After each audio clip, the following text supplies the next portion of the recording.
September 11th, 1994. A police car pulls up to the scene of a car crash in the southwest part of South Korea. There, they see a Hyundai Grandeur with its front and sides caved in and windshield smashed, sitting at the bottom of a short but steep cliff. It doesn't take much for the officers to figure that the car most likely took a nosedive off the side of it sometime in the last few days. One officer goes up to the top of the cliff and confirms that there's tread marks leading off the side, directly above where the car lay. The other officer is still looking at the vehicle. Through a spiderweb of cracks in the windshield, he can see the outline of someone slumped over the steering wheel. He needs to figure out who this man is and exactly why he went off this cliff. The first thing he notices when he pops open the car door is the overwhelming smell of alcohol. Okay, well, we probably have our reason why. The officer checks the ID the guy has on him and learns that his name is Lee Jong-won, a 36-year-old musician from outside of Seoul, over 4 hours away. The officer calls the local police station to report what he's found. And as he does, a different police station in South Korea gets another phone call. This call is from the family of a woman named Miss Lee, the secret 27-year-old mistress of Lee Jong-won. They're calling to report her missing. Miss Lee's family hadn't heard from her in 2 days, despite trying to get in touch with her, causing them to worry. The officers at the scene don't know about that phone call, but they guess that Lee Jong-won's crash happened about 2 days ago, around the time that Miss Lee stopped contacting her family. To the cop, this feels, ignorantly so, like a pretty open and shut case. In South Korea in the 1990s, there weren't detectives or special forces dedicated to solving crime. There were only cops. And according to cops from that time, there weren't a lot of resources. If they heard hooves, they had to assume it was horses because they didn't have the technology or funding to look into it if it were zebras. Just as the officers are about to close this case as a classic drunk driving accident, one of them pulls Lee Jong-won's body back just to get a good look at him. And they see something that changes everything they thought about this case. Lee Jong-won is covered in stab wounds. They're consistent with knife punctures. They couldn't have been caused by the car crash. The police give each other a look. What the hell happened here? As this is happening, just a few towns away in Southwest Korea, Miss Lee sits in a disgusting cement enclosure a group of boys are calling the murder house. She's been there since she stopped getting in touch with her family 2 days ago. Inside of a makeshift cell, she is continuously watched by 5 boys in their early 20s and one very bored-looking girl who Miss Lee figures out is one of their girlfriends. Miss Lee wonders if she'll ever be let free. She wonders if police have found her boyfriend's body and if that had inspired them to look for her. But what she's experienced since she went missing and what she was about to experience was so unbelievable, so outlandish, she wondered if anyone would even believe her. It's that feeling when the energy in the room shifts, when the air gets sucked out of a moment, and everything starts to feel wrong. It's the instinct between fight or flight. When your brain is trying to make sense of what it's seeing, it's when your heart starts pounding. Welcome to Heart Starts Pounding, a podcast of horrors, hauntings, and mysteries. I'm your host, Kaylin Moore. I just want to start by giving a content warning for today's episode. It's dark and intense. It's the story of Miss Lee, a woman who found herself wrapped up in the world of one of South Korea's most violent and incompetent gangs. the Chijon family. It's another story of one woman's survival against all odds, which is kind of keeping theme with another episode I recently did on Juliana Kapka's miraculous journey through the jungle after her plane broke apart in the sky. I will say, though, this one is a little darker. There are hardly any resources in English about this case. We had to dig through Korean newspapers, interviews, and books to get to the heart of this story, as well as consult some of our native Korean friends. All of the events I'm going to tell you about today are real ones that occurred. Sometimes there will be some dialogue added that is consistent with those events to better set the scene.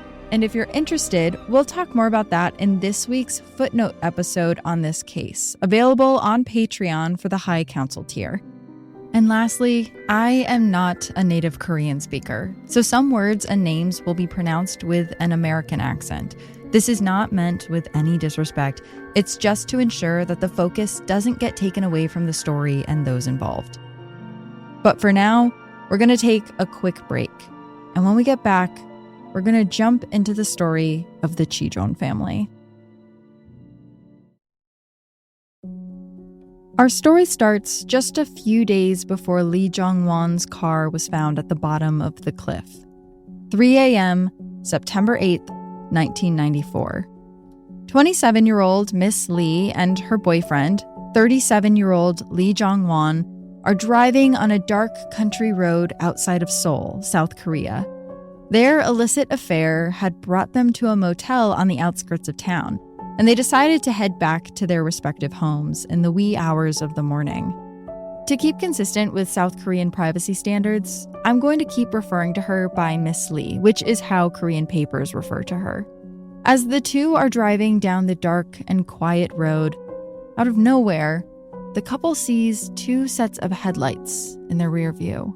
They watch as two cars in the distance speed up to them, getting close enough to make out that one is a small sedan and the other is a large cargo truck.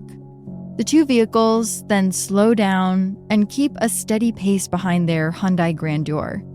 The couple doesn't think anything of it at first, but a minute goes by, then 2, then 5, and the cars behind them stay steadily on their tail, never changing speed, their bright headlights still blinding their rearview mirror. Miss Lee starts getting a sinking feeling they're being followed. So Lee Jong-won decides to exit the freeway and let the cars pass, just to show her that they're okay. But as he hits the blinker and starts to exit, the cargo truck revs its engine. Lee Jong-won is about to exit off the highway when the truck speeds up and swerves around the car, getting in front of it. It then slams on the brakes and forces their car to stop. Lee Jong-won tries to reverse and get around the truck, but the smaller sedan has already pulled up right behind them, trapping them in between the two vehicles. There's a stillness after the cars all stop moving, and Lee Jong-won doesn't know what to do next. And that's when the door of the cargo truck pops open, and a couple of young men jump out and circle their Hyundai. One man approaches the window, pulls out an air rifle, and fires it into the car. With that, the men rip open the car doors and grab at the couple, but they fight back. Miss Lee is beaten during the altercation, and someone whips out a knife and stabs Lee Jong-won as he tries to fight them off. He's injured, but he's alive. The two are then dragged from the car. Their eyes and mouths are covered with tape, and their hands and feet are bound. They get loaded into the cargo truck and are driven off. The whole encounter lasts less than 2 minutes.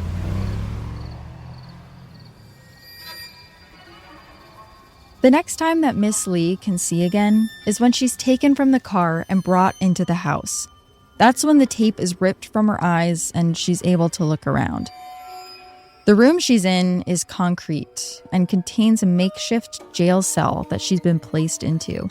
There's sterile overhead lighting, and in one corner, she sees what looks like a barbecue pit merged with an incinerator. The whole situation seems like it's out of a Saw movie. This is also the first time that she gets a good look at her captors. And for how organized and violent the kidnapping was, their appearance doesn't seem to match. There's 5 men down in the basement with them that can't be older than 22. They have bad haircuts and acne, and they pace around the room anxiously. It's almost like they didn't think they'd make it this far in their plan. One of the men goes over to the couple and explains what's happening. He says he and his friends, who call themselves the Chijon Family, know that the 2 of them are rich, and they're going to need to pay. Miss Lee turns to her boyfriend, who has already shot her a confused look. We're not rich, her boyfriend explains. Miss Lee was a waitress, and her boyfriend was a musician. They didn't have any money. What made you think we were rich, they wonder. You 2 were driving a car only the rich and famous have, a Hyundai Grandeur, one of them explains. The couple shoot each other another skeptical look. They kind of had them there. Hyundai Grandeurs were common amongst executives and politicians in Korea at the time. Only, this car was most likely not Lee Jong-won's. He had a wife at home. This car potentially belonged to his wife or her family who made more money. It was not a car he could have afforded on his own. The captors realized that the 2 were most likely not going to pay, and that made them frustrated. They continued to pace around and swear until one of them eventually brings Miss Lee some bread and milk. She looks at the gray, sad food and decides she's not really that hungry. The captor who presented her with it really latches onto her response. He calls for the other guys. "See? She really is rich," he yells out. "Someone who was truly poor would know the value of scraps. They wouldn't ever turn down food." That's it, the group decides.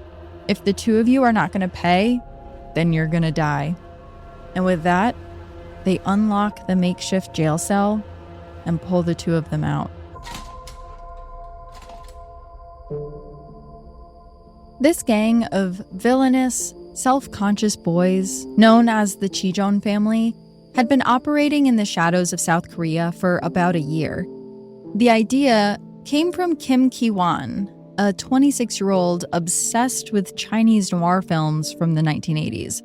Sure, that sounds like a random and unimportant detail, but it's the genesis of his idea for the group. Kim Ki-won was somewhat of a lost soul. He was hyper-intelligent, but he had trouble holding down labor-intensive jobs in his early 20s. His grade school reports always said that he lacked cooperation. Kim would spend most of his free time watching gangster films by Donald Chow and Andy Lau. These movies were gritty and emphasized humanity's dark side, selfishness, and greed. Media critics will say that these kinds of films inspired Kim to lead a life of crime, but I would argue that he had that inside of him the entire time and sought these movies out because they fed into the way he already saw the world. One night, Kim Ki-won was playing poker with 2 other guys. 20-year-old Kang Don-eun, who I'll refer to by his last name, Kang, and 22-year-old Moon Sang-rock, who I'll call Sang-rock, when they started talking about how polluted they believed the world to be. They thought people were inherently evil and that the system was rigged by the rich so they would never succeed. Recently, in South Korea, a scandal involving the corruption of college entrance exams had just made the headlines. And that struck a certain nerve with Kim, who was a high school dropout. It proved that the world was unfair. The rich could just buy whatever they wanted. He wished, out loud, that there was something he could do to clean up society. And that's where the initial idea formed, that maybe there was something they could do to clean up society. They decided they were going to form a gang to take out their frustrations on the rich. Kang had been in prison twice and knew another guy, 19-year-old Baek Byung-ok, that would join them. The 2 had been cellmates during one of Kang's stints. 2 more guys were also recruited. 19-year-old Moon Sob, who Kang had met playing poker, and 21-year-old Hyun Yang, who was added from a construction site. The group got jobs working construction to save up enough money to finance their crimes, though they were still unsure exactly what those crimes would be. Kim Ki-won wanted to raise 1 billion won, which is around $1 million. And he knew he wasn't going to make that much from construction. But he was also a pretty good poker player, possibly inspired by all the gritty gangster noir he had been raised on. His nickname at the poker table was Chijon, which meant supreme. It came from one of the movies he loved. He was hoping that playing enough poker would get them the money that they felt they needed. The group then added 1 more guy to their ranks, 18-year-old Song Bong-eun, who would act as the treasurer. They needed someone to watch over their finances while they fundraised. With this final addition, they christened themselves the Chijon Family and set out to get vengeance on the rich. Before they found their first target, though, Kim Ki-won decided they needed some rules. He gathered everyone around so he could read them their manifesto. Rule 1 is we hate the rich. Everyone cheered. Obviously, this was the cornerstone to their operation. Rule 2 is death is the only thing that awaits the person who betrays this group. Again, the group cheered. This would discourage anyone from snitching on the group to the police. They were now brothers until they died. The group looked to Kim Ki-won for another rule, but he had only thought of 2. It felt more official to have a 3rd rule, though, so he looked down, thinking of what could be next. Rule 3 is don't trust a woman, even your own mother. Okay, this one felt a little random, but they could all get behind it.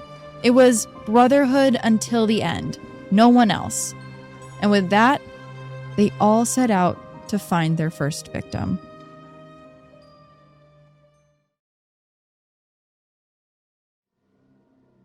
On July 18th, 1993, the family was driving around Daejeon looking for targets. Kim Ki-won has told them they still don't have enough money to do any real crimes against the rich just yet. Again, whatever that meant. So he tells them that they're going to practice first.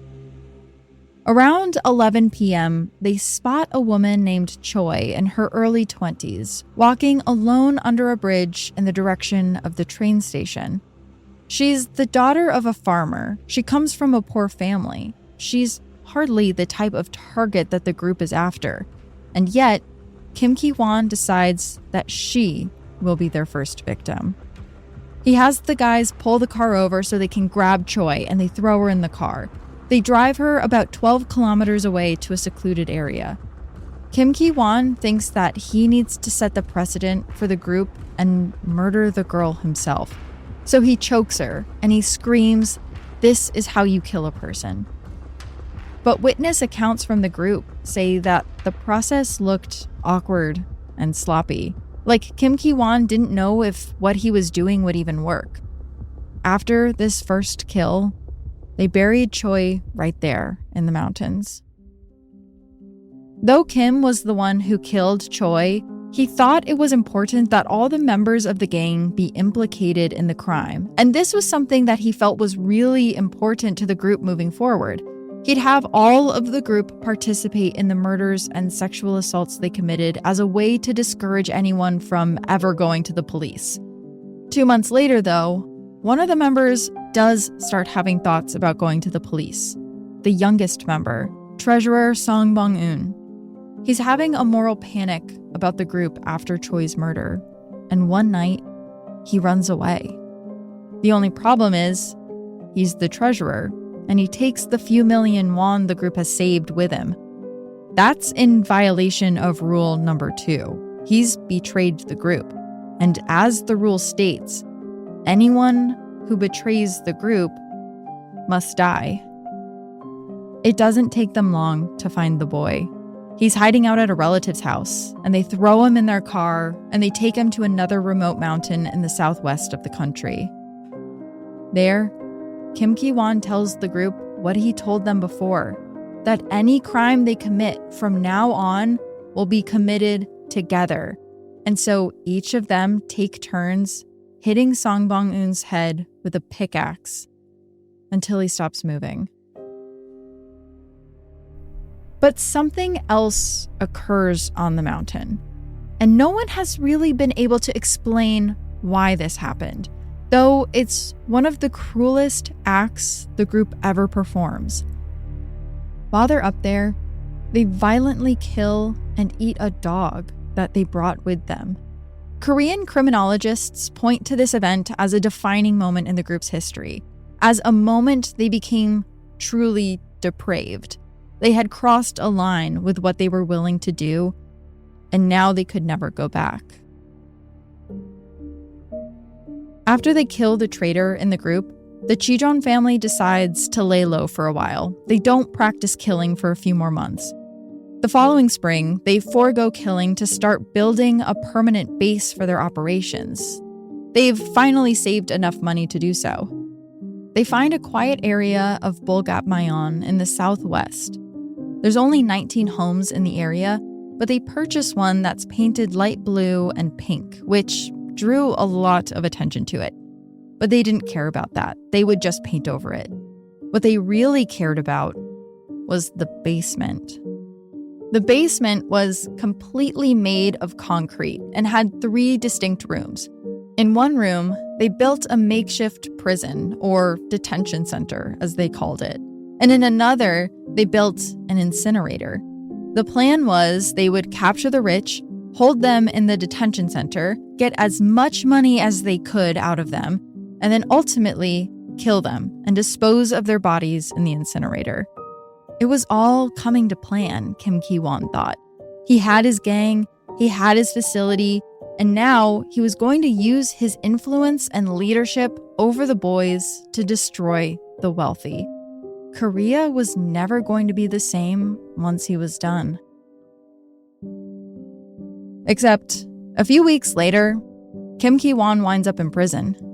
It turns out, on top of his plan to kill the wealthy, he also had other plans to commit other crimes, and he was arrested after he attacked a middle school girl. Though he fancied himself a criminal mastermind, Kim Ki-won was no more than a serial predator. And before the group kills a single rich person, the Chijon family loses its Chijon, the master behind their planning.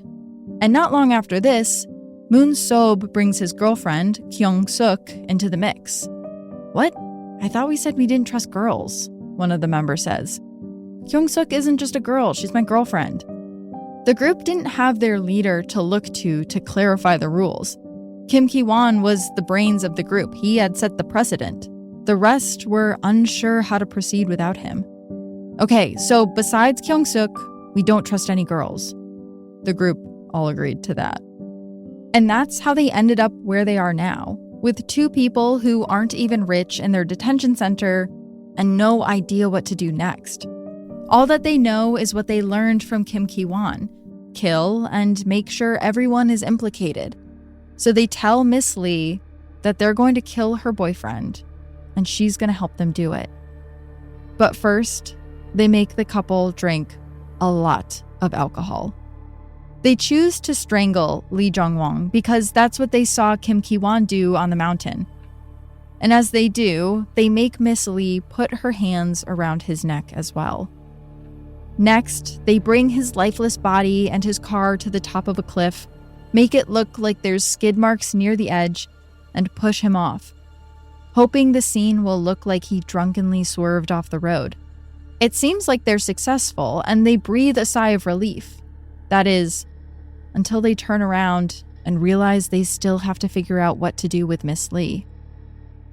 "Let's just kill her. We don't trust women," says Sang-rok. He was the one who founded the group with Kim Ki-won, and he was the most eager to behave like his incarcerated friend would have. But one of the other guys in the group, 21-year-old Hyung Yang, says no, they should keep her alive. At just 21 years old, he was one of the oldest guys in the group, and the de facto leader after Kim Ki-won's arrest. Miss Lee couldn't help but feel like he also was taking a liking to her. She noticed him watching her every now and then when she sat in the prison cell. Not with a malicious eye, but almost admiration. Kim Ki-won said no woman could be trusted. But did he mean every woman? He did say not even their own mothers. But he just said they shouldn't be trusted. He didn't say they should all be killed, right? Plus, they let Kyung-suk in the group. The guys decided that Kim didn't really explain that last rule very well, so Miss Lee can live. For now. And I want to mention here that just because they decided to keep her alive doesn't mean she's treated kindly at all. She is still brutalized by the group. And I'm sure at times she figures she would be better off dead. But as long as she's alive, she can escape. So she takes this as a small win. When they get back to the house, they give Miss Lee a stack of books and tell her that if she wants to be part of the family, she needs to read them. Well, one, she doesn't want to be part of the family, but she doesn't really have a choice. And two, they're just noir books that Kim Ki-won liked. It seemed like the group had a limited understanding of the criminal world they were trying to be a part of. Like everything they knew about crime came from books and movies. Miss Lee sighed and got to reading. 2 days later, the group decides it's time to find new victims. So they hop in their car and drive around randomly, hoping they'll be able to know a rich person when they see one, which so far has not worked at all for them. They drive all the way back up the country to Seoul, where they see 42-year-old So Yoon-oh and his wife, 35-year-old Park Mi-ja, at the Dong-seol Park Cemetery tidying up their family graves. It was Chuseok, a big Korean holiday, and this was one of the ways that people celebrate. At around 5 p.m., Mr. So and Mrs. Park were the only two people in the cemetery. The gang was able to sneak up on them and drag them into their cars. One of the members took the couple's car with them, and they all drove south back to the murder house. They dump them in the detention center, where one of the guys demands Mr. So give them 100 million won. Unsurprisingly, Mr. So is not a rich person, and he doesn't have access to that kind of money. He tells them that he operates a factory and can maybe get them 80 million won. That's the money he had on hand to pay his employees. Mr. So calls the guy who runs the factory for him and says he's been in a drunk driving accident. He just makes something up so the guy will meet him somewhere with the money. He tells his employee to meet him at the Gwangju bus terminal, which is just a little inland from the gang's hideout. It's also all the way across the country to the west, far away from where his factory is, and nowhere close to Seoul. When the employee hears that's the meeting location, he starts to think something else might be up. The gang takes Mr. So to the bus terminal and keeps his wife with them as a hostage in the truck. The deal is that they'll be let go when he brings the money back. Mr. So is nervous that his employee won't even show up. He could hear in his voice that he was skeptical of the plan. Hopefully, he hasn't notified the police. Mr. So still doesn't know what the group is capable of. Then, he sees headlights pull up to the bus station through the dark. Out of the car steps his employee, holding a bag. The two make the exchange. But the employee is now even more skeptical of what's going on. Where was Mr. So's car? And why didn't he look like he had just been in an accident? He knows he shouldn't, but he gives the bag of cash to Mr. So and watches as he walks over to a car idling in the shadows. Mr. So hands over the cash to the men in the car. There, here's your money. Now let us go. But the gang breaks their deal. They don't play by the rules. They grab Mr. So and shove him back in the car, dragging him and his wife back to their house. This is all witnessed by the employee, who immediately reports what he thinks is a kidnapping to the police in Ulsan, back where the factory is located. The police say they can't do anything. It happened in a different district. You'll need to call Gwangju. The only thing is, when he calls the police station in Gwangju, they seem to be confused. They don't check out the area where the kidnapping occurred. Instead, they send 3 officers over to Ulsan to investigate the factory and its executives. They come to the swift conclusion Mr. So was probably running away with a woman, or it was some sort of financial scheme, but not a kidnapping or anything to take seriously. As the police come to their conclusion that everything is fine, Miss Lee watches as Mr. So and his wife are shoved back into the detention center in the basement. Because Mr. So paid up, they tell Miss Lee they want to kill him painlessly. Wait, kill? But we paid you. We had a deal. Mr. So is emotional. He begs for his wife's life. Even if they kill him, they should spare her life. She had nothing to do with this. It would make sense to let Mr. So go here. He clearly wasn't rich, so he shouldn't be on their hit list. He cooperated and paid them what money he had. But the group didn't operate on what made sense. They didn't even operate on the rules they had laid out for themselves. So once again, they thought about what their incarcerated former leader would have done. And they decided the couple should die and that everyone should be implicated. They forced the pair to get very drunk, and they told Miss Lee she would be responsible for Mr. So's murder. She was, after all, one of them now. At least, Hyun Yang treated her like she was one of them. She still caught him looking her direction every now and then, glancing away when their eyes met. So the other boys treated her like one of them as well, and they handed her an air rifle and made her shoot Mr. So in the chest at point-blank range. Next, the gang attacked his wife with knives and an axe. Her death would not be so painless, they decided. To dispose of the bodies, they put them in their incinerator, but for some reason, they start worrying that this will get them caught. Maybe it's because of all the smoke leaving the house, but they become convinced that what they're doing is too obvious. To combat this, they decide they'll throw a barbecue and invite all the neighbors over. That way, they'll assume the smoke from the house was coming from the barbecue, not an incinerator. But that day, when they have the barbecue, the gang does another thing that baffles Korean detectives, investigators, and criminologists. They eat some of the bodies of Mr. So and his wife. Some have suggested the group was illustrating just how far they were willing to go. It was a step beyond what they had done to the dog. It's said that Hyun Yang ate some of Mrs. Park's calf, and a piece of liver was force-fed to Miss Lee. The next day, Miss Lee was sitting inside the house watching the group outside. They were drunk, again, shirtless, again, and this time, they were playing with sticks of dynamite. Hyun Yang's brother had gotten them from his construction job and given them to the group. They decided that's how they were going to break their leader, Kim Ki-won, out of prison. But as Miss Lee watched them drunkenly light the dynamite and run away squealing, she knew that they'd never be able to get Kim out of prison that way. They'd never be able to do anything. They had no direction, no plan. They didn't even have any principles they were really operating on.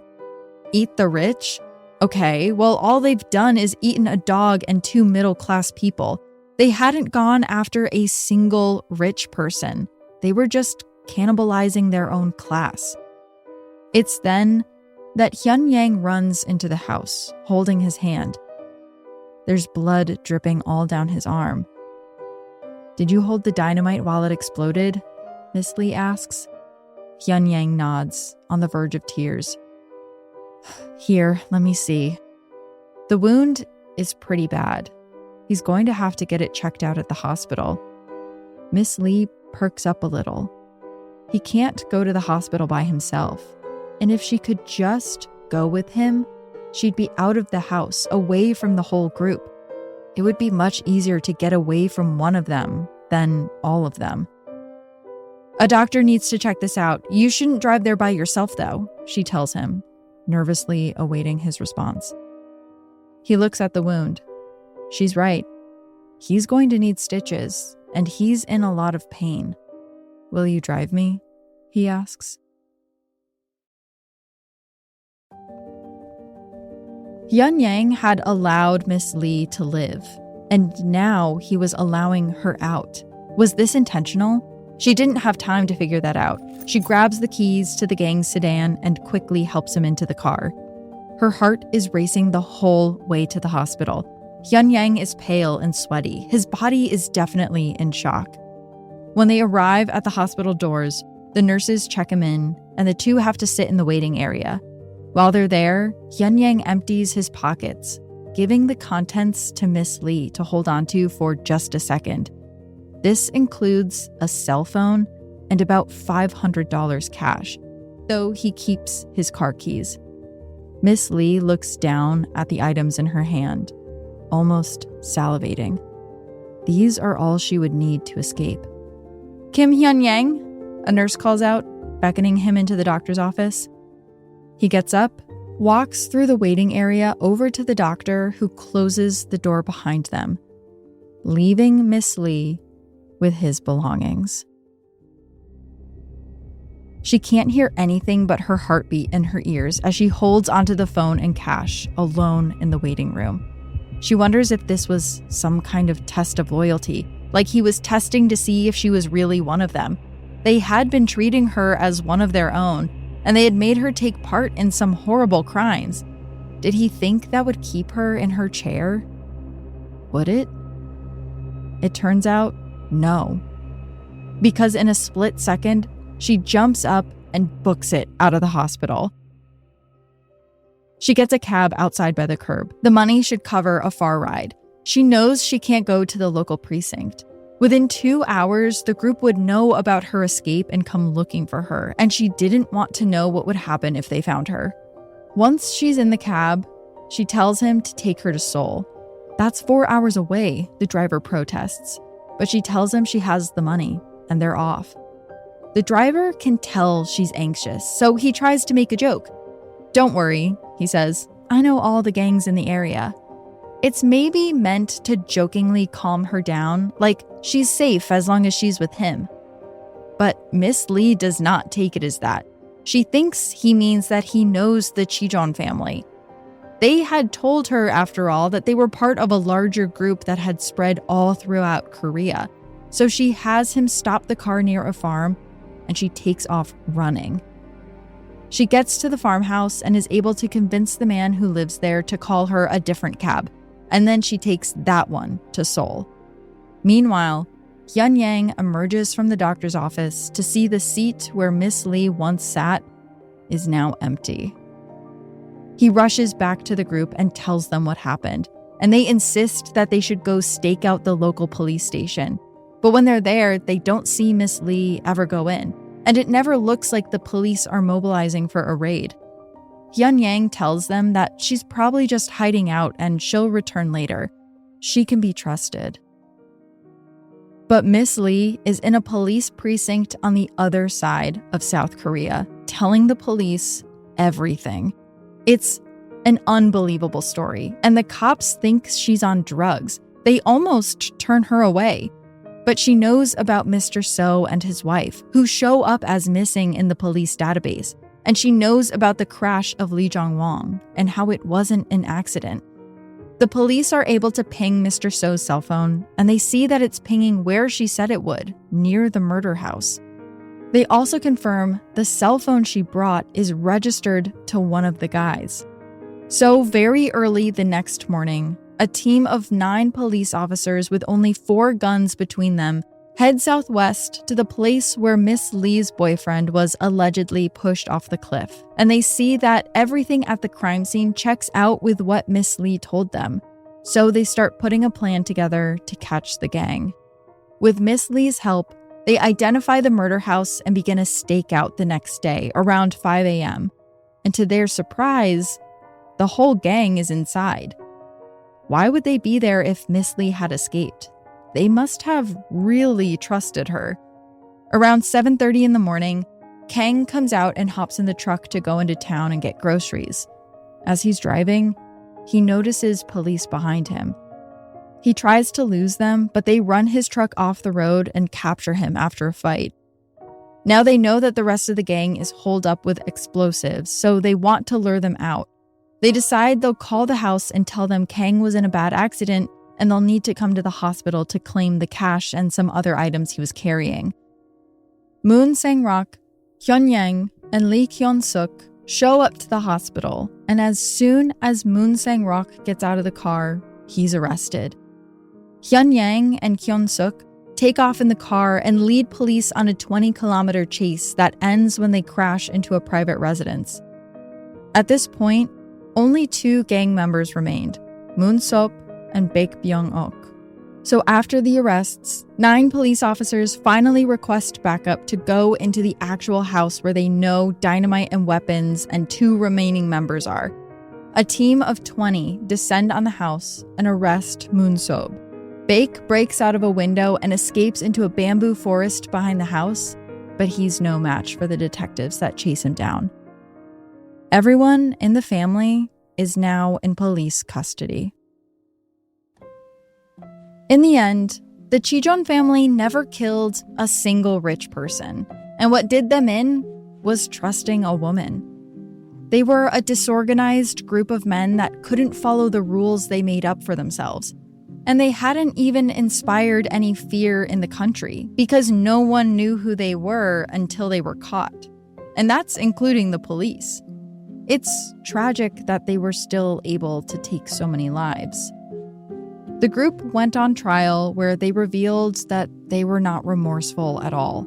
They were proud of their crimes, even saying they wished they killed more people. And one member even said he regretted not being able to kill his own mother. They gave the rich-poor divide as their reason, but admitted to not necessarily killing the right people. During the trial, it was also revealed that the group had in their possession the VIP list of customers at the Hyundai department store in Gangnam, the premier department store in South Korea. There were over 1,300 names on the list, and around 70 had been highlighted as targets. When asked what they were going to do with it, the gang said they planned on beginning their real work of targeting the rich after the holiday, which would have been the very next week.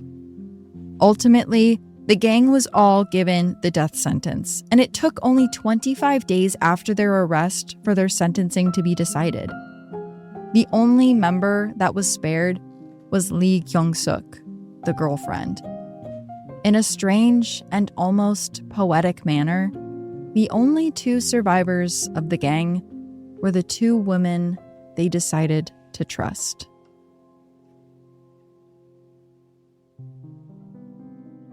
This has been Heart Starts Pounding, written and produced by me, Kaylin Moore. Also produced by Matt Brown. Sound design and mix by Peachtree Sound. Special thanks to Travis Dunlap, Grayson Jernigan, the team at WME, and Ben Jaffe. Also, thanks to our new patrons. You will be thanked in the monthly newsletter by name, which you can sign up for on our website. Have a heart-pounding story or a case request? You can check us out at heartstartspounding.com to submit those. Until next time, stay curious. Ooh.